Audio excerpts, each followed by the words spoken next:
Hello students, welcome to my next class of design and drawing of steel structures. ఈ క్లాస్లో మన topic వచ్చేసి concept of steel connections part 2. So types of కనెక్షన్స్లో first of all riveted connection. In the riveted connection, rivets are inserted in the hole made to join the two members together and hammering is done to make the head on other side. Okay, ఏదైతే ఈ head portion ఉంటుందో పక్కన చూపించారు, head ఒకటి వచ్చేసి shank portion అనమాట. ఈ హెడ్ని okay one side మనము హ్యామర్ చేస్తామన్నమాట. ఈ హెడ్ పైన హ్యామర్ చేస్తూ మనం వన్ సైడ్ హోల్డ్ చేసుకుని దాంట్లో ఇన్సర్ట్ చేసుకుంటాం అన్నమాట. ఓకే, ఎందుకంటే ఏవైనా టూ మెంబర్స్ని జాయిన్ చేయడానికి. ఇప్పుడు మనకి ఏవైతే అక్కడ టైప్ ఆఫ్ జాయింట్ చూపించబడిందో అది ల్యాబ్ జాయింట్ అనమాట. ఆ విధంగా ల్యాబ్ జాయింట్లో కూడా అండ్ మనకు కావాలనుకుంటే బెడ్ జాయింట్లో కూడా మనము బేసికల్లీ ఈ బోల్ట్స్ కానీ రివెట్స్ కానీ ఓకే కనెక్షన్ ఇచ్చుకుంటూ జాయిన్ చేసుకోవచ్చు. ఓకే, టూ ప్లేట్స్ మధ్యలో ఈ విధంగా కనెక్షన్ ఇచ్చుకోవచ్చు అనమాట. దాని తర్వాత rivets are made of mild steel. Okay, rivets అనేవి మైల్డ్ స్టీల్తో తయారు చేయబడుతుంటాయి. So FE 250 grade of steel అనేది మైల్డ్ స్టీల్కి ఒక ఎగ్జాంపుల్ అనమాట. The rivet can be hot riveting or cold riveting. Hot చేసి అయినా కానీ మనం రివెటింగ్ చేయొచ్చు, ఆర్ అదర్వైజ్ స్టేబుల్ అలాగే ఒక మాయిస్ట్ టెంపరేచర్లో కూడా మనము రివెటింగ్ అనేది చేయొచ్చు. Cold riveting is not adapted for diameter greater than 10 mm. ఒకవేళ గ్రేటర్ దాన్ 10 mm డయామీటర్ కలిగిన హోల్ ఉంటే అక్కడ మనము కోల్డ్ రివెటింగ్ చేయకూడదు అనమాట. In cold riveting there is no gripping action but strength is better due to cold working. కోల్డ్ వర్కింగ్లో cold ఏదైతే రివెటింగ్ చేస్తామో దాంట్లో మనము గ్రిప్పింగ్ అనేది మనకు సరిగ్గా అప్టైన్ అవ్వదు, బట్ హౌఎవర్ అది ఒక బెటర్ స్ట్రెంగ్త్ని మనకు ప్రొవైడ్ చేస్తుంది. Next point, when the hot rivet is used it becomes plastic. ఎప్పుడైతే హాట్ రివెట్ని మనం యూస్ చేస్తామో దాని ప్లాస్టిసిటీని అప్టైన్ చేస్తుంది అనమాట. ఏమవుతుందంటే basically it expands and fill the rivet whole completely in the process of farming A head at the other end. Okay, ఈ హాట్గా ఉండే మెయిన్ వైల్ టైంలో అదేం చేస్తుంది, కంప్లీట్గా రివెట్ హోల్ని మొత్తం ఫిల్ చేసేస్తుంది అనమాట. ఓకే, ప్లాస్టిక్ నేచర్ని అప్టైన్ చేసుకొని వన్ సైడ్ హెడ్ అనేది ఓకే ఇలాగే ఉంచుతుంది. And on cooling the rivet shrinks in the లెంగ్త్లో అదేమవుతుంది, ష్రింక్ అవుతుంది అనమాట. And diameter due to shortening of rivet shank length. So shank యొక్క లెంగ్త్లో చేంజ్ రావడం వల్ల ఓవరాల్గా దాని యొక్క ఆ రివెట్ లెంగ్త్లో అండ్ అదేవిధంగా డయామీటర్లో చేంజ్ రావడం అనేది జరుగుతుంది. దట్ మీన్స్ ష్రింక్ అవుతుంది. The connected part becomes lighter. Consequently ఏదైతే కనెక్ట్ చేసిన పార్ట్ ఉంటుందో అది లైట్ అవ్వడం మొదలు పెడుతుంది అనమాట. రిజల్టింగ్ టెన్షన్, దానివల్ల టెన్షన్ అనేది ఎక్కువగా డెవలప్ అవుతుంది. ఆఫ్ అన్ప్రిడిక్టబుల్ అమౌంట్, ఎక్కువగా అంటే అది ప్రెడిక్ట్ కూడా చేయలేని అంతగా. In a shank length and some compression in plates that are connected.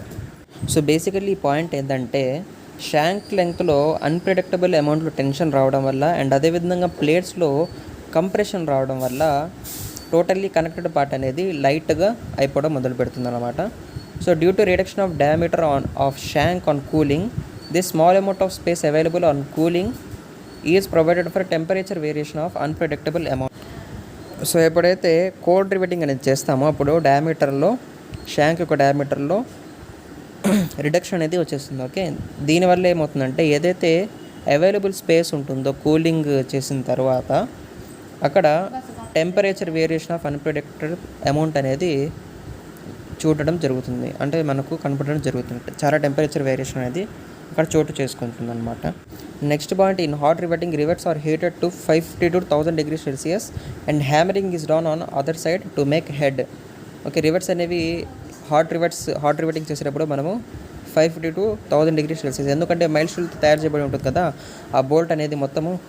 So అక్కడ దాని తర్వాత హ్యామరింగ్ అనేది చేస్తాం అనమాట అదర్ సైడ్, ఎందుకంటే హెడ్ని మనము చేయడానికి దానికి ప్రాపర్ ఆ షాంక్ డయామీటర్ కంటే కూడా మన హెడ్ డయామీటర్ అనేది ఎక్కువగా ఉండాలి కాబట్టి ప్రాపర్ హ్యామరింగ్ అనేది చేయాలి. According to the type of hammering we have power driven rivets and hand driven rivets. Power driven అంటే ఓకే మెకానికల్లీ ఏదైతే మనం మాన్యువల్లీ పవర్ అప్లై చేస్తామో దానివల్ల. అండ్ హ్యాండ్ డ్రివెన్ అంటే మనం చేత్తో ఓకే బ్లోస్ ఇచ్చి ఏవైతే బోల్ట్స్ని డ్రైవ్ చేస్తామో రివెట్స్ని డ్రైవ్ చేస్తామో ఓకే హోల్లో డ్రైవ్ చేస్తాము వాటిని హ్యాండ్ డ్రివెన్ రివర్స్ అని చెప్పేసి అంటారు. Power driven rivets have a better quality control and hence have a high permissible stress. Power driven రివర్స్కే ఎక్కువ బెటర్ క్వాలిటీ కంట్రోల్ అనేది ఉంటుంది. ఎందుకంటే ఈవెన్గా సిమెట్రిక్గా ఓకే యూనిఫామ్గా ఆ హోల్లో ఇన్సర్ట్ అవుతుంది. ఓకే ఎటువంటి అన్ఈవెన్నెస్ కానీ అండ్ ఎటువంటి ఓకే అదర్ బ్యాడ్ క్యారెక్టరిస్టిక్స్ అనేవి డెవలప్ అవ్వాలన్నమాట. సో పవర్ డ్రివెన్ రివర్స్ అనేవి ఎఫిషియంట్ హ్యాండ్ డ్రివెన్ రివర్స్ కంటే కూడా. So riveting can be done in the factory or in the field. ఫ్యాక్టరీలో కూడా చేయొచ్చు, ఫీల్డ్లో కూడా చేయొచ్చు. And accordingly in these hot riveting and field riveting thus we have accordingly in this hot riveting and field riveting thus we have power shop rivets, power driven field rivets, hand driven field rivets. ఈ విధంగా classify చేసుకుంటే types of రివెట్స్ని power shop rivets ఉంటాయి. Okay and power driven field rivets, hand driven field rivets ఉంటాయి. మనం మన థియరీలో and మన కాన్సెప్ట్లో డిజైన్లో మనం యూస్ చేసేది అజ్యూమ్ చేసుకునేది పవర్ షాప్ రివెట్స్ మాత్రమే కాబట్టి. So for shop rivets, for power driven field rivets, for hand driven field rivets కొన్ని ప్రాపర్టీస్ అనేవి ఉన్నాయన్నమాట. వాటి యొక్క స్ట్రెసెస్ ఏ విధంగా వేరీ అవుతాయనేవి దాన్ని బట్టి టేబుల్ చూడండి. So power shop rivets first of all okay power shop rivets పీడిఎస్తో డినోట్ చేసాము. దాంట్లో యాక్సియల్ టెన్షన్ 100 Nm², షియరింగ్ అనేది 100 Nm², బేరింగ్ అనేది 300 Nm². Power driven field rivets ఏవైతే ఉంటాయో పీడిఎఫ్తో దాన్ని డినోట్ చేస్తాము. 90 Nm² యాక్సియల్ టెన్షన్ వస్తుంది and shearing 90 Nm² and bearing 270 Nm². HDF అంటే hand driven field rivets maximum 80 Nm² axial tension, maximum 80 Nm² shearing and 250 Nm² bearing. Okay 100 100 300 90 90 270 80 80 250 ఈ విధంగా కూడా గుర్తుపెట్టుకోవచ్చు.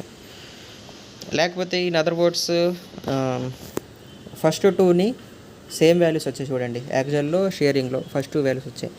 సో థర్డ్ వాల్యూ ఏదైతే ఉందో అది థర్డ్ పొజిషన్, అది 3తో మల్టిప్లై చేశారు. థర్డ్ పొజిషన్లో ఉంది, 3తో మల్టిప్లై చేశారు. ఓకే 90 × 3 270, 100 × 3 300, 80 × 3 250 వస్తుంది. బట్ 240 వస్తుంది. 240 ఎక్కడా లేదు కాబట్టి 250 ఈ విధంగా రిమెంబర్ చేసుకోవచ్చు. However okay next riveted connection. Next point ఏంటంటే the nominal dia of rivet is used to be shank dia under cold condition. So normal diameter of rivet ఏదైతే ఉందో కోల్డ్ కండిషన్లో దాని యొక్క షాంక్ డయామీటర్గానే తీసుకుంటాం అన్నమాట. ఓకే అండ్ దాని యొక్క గ్రాస్ డయామీటర్ ఏదైతే ఉందో gross dia of rivet is taken as the diameter of hole. Cross diameter అంటే డయామీటర్ ఆఫ్ హోల్ అనమాట, అంటే కోల్డ్ కండిషన్స్లో. The strength of rivet is based on its gross diameter. Okay strength of rivet ఎప్పుడైనా చెప్పాలంటే అది దాని యొక్క gross diameter ఎంతో దాన్ని బట్టి చెప్తా ఉంటాయి. Under the assumption that rivet fils the whole completely. And ఇంకోటి అజ్యూమ్ మనం చేసేది ఏంటంటే ఏదైతే దాని గ్రాస్ డయామీటర్ ఉందో అది హోల్ని కంప్లీట్గా ఫిల్ చేస్తుంది. For is in connection diameter of whole is taken larger than nominal dia of rivet. Diameter of hole ఏదైతే ఉందో అది నామినల్ డయా ఆఫ్ రివెట్ కంటే కూడా ఎక్కువగా చేయాల్సి వస్తుంది. అదర్వైజ్ మనం హోల్ స్మాల్గా చేసాం, రివెట్ ఒక డయామీటర్ లార్జ్గా ఉంది, దానివల్ల convenient. For nominal dia less than or equal to 25 mm, ఒకవేళ less than or equal to 25 mm ఉంటే నామినల్ డయామీటర్ అనేది, అప్పుడు గ్రాస్ డయా అనేది 1.5 mmతో యాడ్ చేస్తారనమాట. గ్రాస్ డయా నామినల్ డయాతో 1.5 mm యాడ్ చేసి గ్రాస్ డయాని అడాప్ట్ చేసుకుంటారు. అండ్ డయామీటర్ ఆఫ్ హోల్ ఏదైతే ఉందో అది దానికి మళ్ళీ 1.5ని యాడ్ చేస్తారనమాట. అంటే దట్ మీన్స్ ఏదైతే గ్రాస్ డయా ఉందో దానికి 1.5 mm యాడ్ చేసి మనము డయామీటర్ ఆఫ్ హోల్ని ఆప్టైన్ చేసుకుంటాం. ఒకవేళ నామినల్ డయా అనేది 25 mm కంటే గ్రేటర్ దాన్గా ఉంది, అప్పుడు గ్రాస్ డయా అనేది నామినల్ డయాకి 2 mm యాడ్ చేసుకున్న ద్వారా ఆప్టైన్ చేసుకోవచ్చు. అండ్ ఈ విధంగా diameter of hole 5 + 2 okay gross dia +2గా మనం అడాప్ట్ చేసుకోవచ్చు. ఓకే ఇవన్నీ మనం డిజైన్ చేసేటప్పుడు మనకు క్లియర్గా అర్థమవుతాయి. అండ్ ఇక్కడ సైడ్ ఫిగర్ మీరు అబ్జర్వ్ చేసినట్టయితే పైన హెడ్ కింద షాంక్ పోర్షను అండ్ ఏదైతే షాంక్ డయామీటర్ ఉంటుందో ఓకే దాన్ని నామినల్ డయాగా కూడా తీసుకుంటారు, దాన్ని 5తో రిప్రజెంట్ చేసుకుంటారు. గ్రాస్ డయా అని చెప్పేసి అంటారు దాన్ని, నేను ఫస్ట్ పాయింట్లో చెప్పినట్టు. ఓకే ఏ కండిషన్లో అండర్ కోల్డ్ కండిషన్ అనమాట. నెక్స్ట్ పాయింట్ వచ్చేసి due to many demerits riveted connection is not in practice in modern steel instruction. Modern steel ఇన్స్ట్రక్షన్లో బేసికల్లీ దీంట్లో చాలా డీమెరిట్స్ ఉన్నందువల్ల రివెట్స్లో దీన్ని ఎక్కువగా యూస్ చేయమన్నమాట, ఎక్కువగా ప్రాక్టీస్లోకి తీసుకురాము. వైడ్లీ మనము వెల్డింగ్ని అండ్ అదర్ టైప్స్ ఆఫ్ కనెక్షన్ని ప్రిఫర్ చేస్తాము. Design of riveted connection is same as that of bolted connection but with the following differences. So riveted కనెక్షన్కి బోల్టెడ్ కనెక్షన్కి ఒక డిజైన్ అనేది సేమ్గా ఉంటుంది, బట్ సమ్ డిఫరెన్సెస్తో. ఏంటంటే అది diameter of riveted to be used in the calculation is the diameter of hole. ఏదైతే diameter of hole ఉంటుందో అదే డయామీటర్ ఆఫ్ రివెట్ అన్నమాట.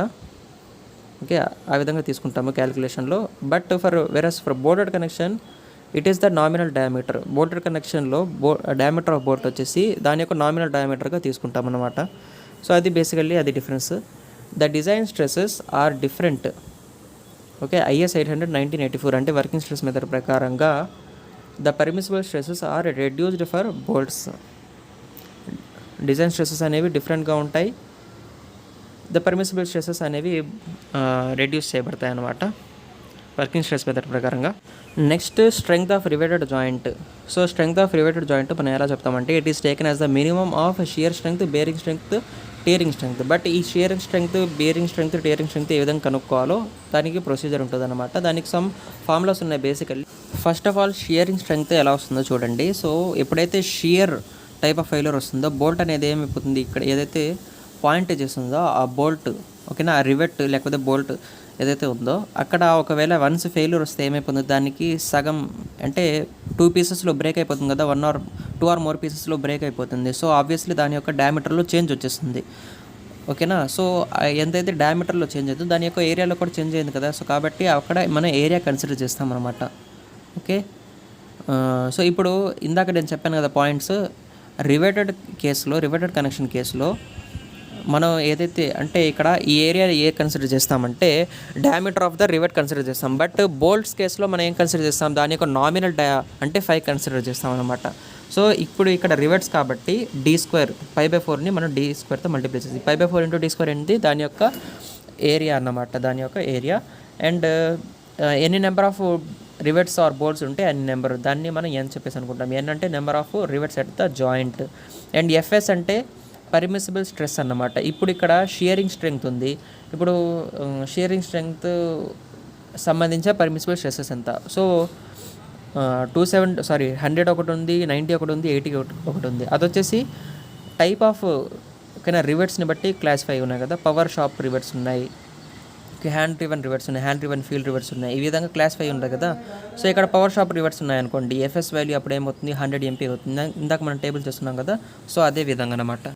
సో షియర్ స్ట్రెంగ్త్ అయిపోయింది. Next bearing strength. Bearing strength basically bearing type of failure వస్తే ఏ విధంగా వస్తుందని చెప్పారు నేను. ఇప్పుడైతే line of action of force వల్ల అది ఒక కంప్రెషన్ వచ్చేసి ఆ బోల్ట్స్ యొక్క క్రాస్ సెక్షన్లో చేంజ్ వస్తుందని చెప్పేసాను అన్నాను కదా. సో సర్క్యులర్ ఉండేది ఎలిప్టికల్గా మారిపోతుంది. అంటే ఆ diameter of bolt or rivet ఏదైతే ఉందో దాని యొక్క క్రాస్ సెక్షన్లో, దాని యొక్క హెడ్ యొక్క క్రాస్ సెక్షన్లో చేంజ్ అనేది వచ్చేస్తుంది, అవునా కదా. సో ఎప్పుడైతే ఆ విధంగా అలా చేంజ్ వస్తుందో అంటే అక్కడ ఇన్ఫ్లుయెన్స్ అయ్యేది మెయిన్లీ రివెట్ యొక్క క్రాస్ సెక్షన్ కాబట్టి. ఇప్పుడు చూడండి, ఏదైనా బోల్ట్ ఉంది. ఇప్పుడు ఈ సెకండ్ డయాగ్రామ్ని చూడండి, 1 and 2 సెకండ్ డయాగ్రామ్ చూడండి. ఒక ల్యాబ్ జాయింట్ మనకు కనిపిస్తుంది, దాన్ని 2 sides ఫోర్సెస్ అప్లై చేసింది. అండ్ మనకు బేరింగ్ అనేది ఒక బోల్ట్ పైన వచ్చింది అనుకోండి, ఆ బోల్ట్ పైన మనం టార్చ్ ఏదైనా అప్లై చేస్తాం, ఓకేనా. దానిపైన టార్చ్ అప్లై చేస్తాం. దాని యొక్క షాడో అనేది గోడ మీద పడితే ఏ విధంగా పడుతుంది, అది బేసికల్లీ ఎలిప్టికల్, దాని యొక్క క్రాస్ సెక్షన్ ఎలిప్టికల్గా ఉంది, ఓకేనా. బట్ ఎప్పుడైతే అది గోడ మీద పడుతుందో దాని యొక్క షాడో రిఫ్లెక్షన్ పడుతుందో అది ఏ షేప్లో వస్తుంది, రెక్టాంగులర్ షేప్లో వస్తుందా రాదా, ఇక్కడ మనకు చూపించినట్టు. ఓకే, D/T దాని యొక్క డయామీటర్, దాని యొక్క థిక్నెస్సే ఒక మల్టిప్లికేషనే దాని యొక్క ఏరియా అన్నమాట, ఓకేనా. అంతేగాని π/4 × d² అని చెప్పేసి వేయమన్నమాట. ఎందుకంటే బేరింగ్ టైప్ ఆఫ్ ఫెయిల్యూర్లో మనం ఈ విధంగా కన్సిడర్ చేస్తాము. ఓకే, బేరింగ్ ఒక ఫెయిల్యూర్ క్రాస్ సెక్షన్లో చేంజ్ వస్తుంది కాబట్టి ఓవరాల్గా దాని షేప్ని, ఓకే, దాని షేప్ కన్సిడరేషన్ అనేది ఇక్కడ చేసుకుంటాము. అండ్ ఆ బోల్ట్ యొక్క, ఓకేనా, ఆ బోల్ట్ యొక్క లాంగిట్యూడల్ సెక్షన్ మనం ఇక్కడ కన్సిడర్ చేసుకొని దాని యొక్క డయామీటర్ ఇంటూ థిక్నెస్ అనేది కన్సిడరేషన్లోకి తీసుకుంటాము. ఓవరాల్గా ఫార్ములా ఏమవుతుందంటే ఇక్కడ T/D అనేది దాని యొక్క ఏరియా ఫార్ములా అవుతుందన్నమాట. సో బేసికల్లీ స్ట్రెంగ్త్ అంటే ఏరియా ఇంటూ స్ట్రెస్ కదా, ఏరియా ఇంటూ అంతే స్ట్రెస్.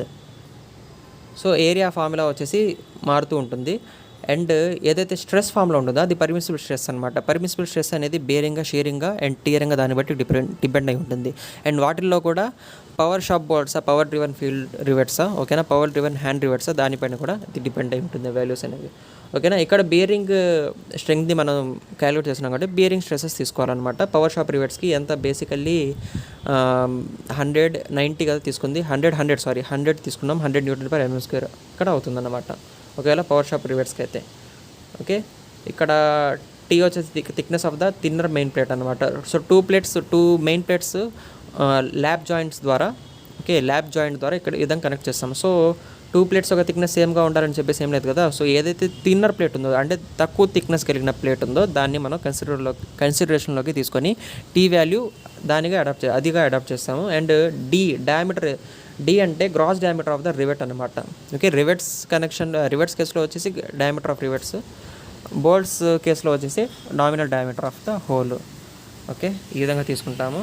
అండ్ నెక్స్ట్ వచ్చేసి tearing strength of the plate. So దీంట్లో కూడా స్ట్రెస్ వాల్యూ ఏం మారుతుంది, ఎఫ్టీ, బట్ ఇది మారుతుంది, ఏరియా ఒక ఫార్ములా అనేది మారుతుంది. So tearing strength of the ప్లేట్లో బేసికల్లీ దాంట్లో కన్సిడర్ చేసే ఏరియా ఏంటంటే ఎలా వస్తుందంటే చూడండి, ఎప్పుడైతే టియరింగ్ ఫెయిల్యూర్ ఎప్పుడు వస్తుందని చెప్పేసి అన్నాను, ఎప్పుడైతే లోడ్ అప్లై చేయబడింది అనుకోండి, అంటే పైన నుంచి ఏదో ఒక ప్లేట్ ఉంది, పైన నుంచి లోడ్ అప్లై చేయబడింది, దానికి పర్పెండిక్యులర్ డైరెక్షన్లో కదా టియరింగ్ ఫెయిల్యూర్ అనేది వచ్చేది. సో ఇప్పుడు పర్పెండిక్యులర్ డైరెక్షన్లో టియరింగ్ ఫెయిల్యూర్, ఆ ఫెయిల్యూర్ ప్లేన్ నేను ఇక్కడ 1-1తో రిప్రజెంట్ చేశాను. కింద డయాగ్రామ్ చూడండి, 1-1 ఏదైతే చూపబడిందో అది దాని యొక్క టియరింగ్ ఫెయిల్యూర్ ప్లేన్ అన్నమాట. ఆ విధంగా ఆ ప్లేన్లో, ఆ ఏరియాలో మనకు ఫెయిల్యూర్ అనేది వస్తూ ఉంటే నేనేం చేశాను, మళ్ళీ నేను అక్కడే బోల్టింగ్ అనేది ఇచ్చాను. సో మోర్ అమౌంట్ ఆఫ్ ఫెయిల్యూర్కి టెండ్ అయ్యడానికి అవకాశం ఉంటుందా లేదా. సో ఇప్పుడు అది టియరింగ్ ఫెయిల్యూర్కి, ఓకేనా, సబ్జెక్ట్ అవ్వకుండా, ఎఫెక్ట్ అవ్వకుండా ప్రొటెక్ట్ చేయబడే ఏరియా ఇంకేముంటుంది. ఓకేనా, నేను చెప్పే పాయింట్ అర్థం చేసుకోండి. ఎప్పుడైతే లోడ్ అప్లై చేసామో దానికి పర్పెండిక్యులర్గా, ఓకే, పర్పెండిక్యులర్ డైరెక్షన్లో, ఓకేనా, వచ్చే ఫెయిల్యూర్ని మనం టియరింగ్ ఫెయిల్యూర్ అని చెప్పేసి అంటాము. బట్ ఆ డైరెక్షన్లో ఎప్పుడైతే లోడ్ ఆ ఫెయిల్యూర్కి సబ్జెక్ట్ అయిందో ఆ ప్లేన్ అంతా, నేను మళ్ళీ దాంట్లో ఏం చేశాను, బోల్ట్స్ అనేవి ఇన్సర్ట్ చేశాను. సో బోల్ట్స్ అనేవి ఎప్పుడైతే ఇన్సర్ట్ చేశానో టియరింగ్ ఛాన్సెస్ అనేవి పెరిగిపోయాయి అనమాట. ఓకేనా, ఆల్రెడీ ఇక్కడ ఫెయిల్యూర్ అవ్వడానికి, ఓకేనా, ఛాన్సెస్ అనేవి ఎక్కువ ఉన్నాయి. మళ్ళీ నేను దాన్ని ఇంకా ఛాన్సెస్ అనేవి పెంచేశాను బోల్టింగ్ చేయడం వల్ల, రివెటింగ్ చేయడం వల్ల. సో ఇప్పుడు అది టియరింగ్ ఫెయిల్యూర్కి సబ్జెక్ట్ అవ్వకుండా, ఎఫెక్ట్ అవ్వకుండా నన్ను ప్రొటెక్ట్ చేయబడే ఏరియా ఏది, అదే కదా ఈ 1-1 దగ్గర చూపిస్తున్న ఈ యొక్క ఫ్రంట్ ఏరియానే కదా. సో టోటల్గా ఆ ఏరియాని ఎంతైతే నా ఏరియా నన్ను టియరింగ్ ఫెయిల్యూర్ అవ్వకుండా కాపాడుతుందో ఆ ఏరియాని నేను క్యాలిక్యులేట్ చేయాలనుకోండి, ఏం చేస్తాను, టోటల్ విడ్త్ ఏదైతే ఉందో దాంట్లో నుంచి మైనస్ చేస్తాను. ఓకేనా, దాంట్లో నుంచి ఎంత విడ్త్ అయితే నన్ను టియరింగ్ ఫెయిల్యూర్ నుంచి కాపాడుతుందో అంత పోర్షన్నే కన్సిడర్ చేయాలి. అంత పోర్షన్నే కన్సిడర్ చేయాలంటే టోటల్ విడ్త్లో నుంచి ఈ డయామీటర్ ఆఫ్ రివెట్స్ తీసేయాలన్నమాట. ఎంతైతే ఆక్యుపై చేశారో అంత నేను తీసేయాలి. సో ఎంత diameter of rivet, each rivet ఒక డయామీటర్ 3 అని చెప్పేసి అనుకోండి, సారీ డి అని చెప్పేసి అనుకోండి. సో ఎన్ని నెంబర్ ఆఫ్ రివెట్స్ ఉంటే అన్ని నెంబర్ ఆఫ్ రివెట్స్ యొక్క డయామీటర్ని మైనస్ చేసేయాలి. సో N1 అంటే ఇక్కడ నెంబర్ ఆఫ్, ఓకే, రివెట్స్ అన్నమాట. Number of rivets consider at the critical section, అది కూడా గుర్తుపెట్టుకో, ఎట్ ద క్రిటికల్ సెక్షన్ దగ్గర ఎన్ని నెంబర్ ఆఫ్ రివెట్స్ ఉన్నాయి అండ్ టోటల్ విడ్త్లో నుంచి అన్ని నెంబర్ ఆఫ్ రివెట్స్ అనేది నేను మైనస్ చేస్తాను. ఇక్కడ 3 ఉన్నాయి కాబట్టి B - 3D అవుతుందన్నమాట. అండ్ ఏరియా కదా, సో దాని యొక్క థిక్నెస్తో నేను మల్టిప్లై చేయాలి. అండ్ దాన్ని నేను పర్మిసిబుల్ స్ట్రెస్ ఏదైతే ఉందో టియరింగ్ కేసులో దాంతో నేను మల్టిప్లై చేస్తే నాకు ఓవరాల్గా టియరింగ్ స్ట్రెంగ్త్ అనేది అప్టైన్ అవుతుంది. సో T అంటే thickness of the thinner main plate, B అంటే width of the plate, okay, FT అంటే permissible tensile stress in rivets. Axial కేసులో 0.6 FY మీన్స్ ఇక్కడ మైల్డ్ స్టీల్ ప్లేట్ కాబట్టి 0.6 × 250 = 150 MPa అంటే Nm/mm². స్మాల్ d అంటే gross diameter of rivet. Okay, gross dia ఎలా apply చేసుకుంటారు, nominal డయామీటర్కి 1.5 mm అనేది యాడ్ చేయాలి. ఒకవేళ నామినల్ డయామీటర్ అనేది 25కి లెస్ దానికి ఉంటే, ఒకవేళ నామినల్ డయామీటర్ 25 కంటే గ్రేటర్ దానికి ఉంటే అప్పుడు నామినల్ డయామీటర్కి మనము 2 mm యాడ్ చేస్తాం. ఓకే, 2 mm అనేది యాడ్ చేస్తాం. నెక్స్ట్ వచ్చేసి gauge length or pitch length సంబంధించి షియర్ స్ట్రెంగ్త్ ఆఫ్ రివెట్స్ అన్నమాట. సో ఇప్పుడు పిచ్ అన్నా కానీ గేజ్ అన్నా కానీ 2 సపరేట్ డిస్టెన్సెస్ ఒక పేర్లు కదా, నేమ్స్ కదా. సో ఇప్పుడు పిచ్ అంటే డైరెక్షన్ ఆఫ్ ఫోర్స్ ఎక్కడ ఉందో ఆ డైరెక్షన్లో దాని యొక్క డిస్టెన్స్ని మెజర్ చేయడం, centre to centre distance of the bolts. Gauge అంటే దాని యొక్క పర్పెండిక్యులర్ డిస్టెన్స్ అనమాట. సో ప్యారలల్ డిస్టెన్స్లో మనం చూసినట్టయితే 2 బోల్ట్స్ కనిపిస్తున్నాయి, ఓకేనా, అంతే కదా. 2 నెంబర్ ఆఫ్ బోల్ట్స్ కనిపిస్తున్నాయి. అండ్ పర్పెండిక్యులర్ డిస్టెన్స్లో చూసుకున్నట్టయితే మనకు 3 నెంబర్ ఆఫ్ బోల్ట్స్ కనిపిస్తున్నాయి. So for gauge length, for pitch length మనం చూసుకున్నట్టయితే ఇక్కడ ఎన్ వాల్యూ మారిపోతుంది అనమాట. ఫర్ గేజ్ లెంగ్త్లో మనకు ఎన్ని నెంబర్ ఆఫ్ బోల్ట్స్ వస్తాయి, ఎన్ వాల్యూ 3 అవుతుంది. అండ్ పిచ్ లెంగ్త్ చూసుకున్నట్టయితే ఎన్ వాల్యూ వచ్చేసి 2 అవుతుంది. Okay, I hope you understand. దాని తర్వాత మనం as usual shear strength of rivets formula వేస్తాము, n into π/4 into d² into FS. FS అనేది పవర్ డ్రివన్ బోల్ట్సా, పవర్ షాప్ బోల్ట్సా, అండ్ అదేవిధంగా shear strength, bearing strength and tearing strength దాన్ని బట్టి టేబుల్లో క్లాసిఫై చేయబడి ఉంటుందన్నమాట. దాని ద్వారా మనం ఎఫ్ఎస్ వాల్యూని అప్టైన్ చేసుకుంటాం అనమాట. ఓకే, ఈ విధంగా n into π/4 into d² into FS దాని యొక్క ఫార్ములా అవుతుంది.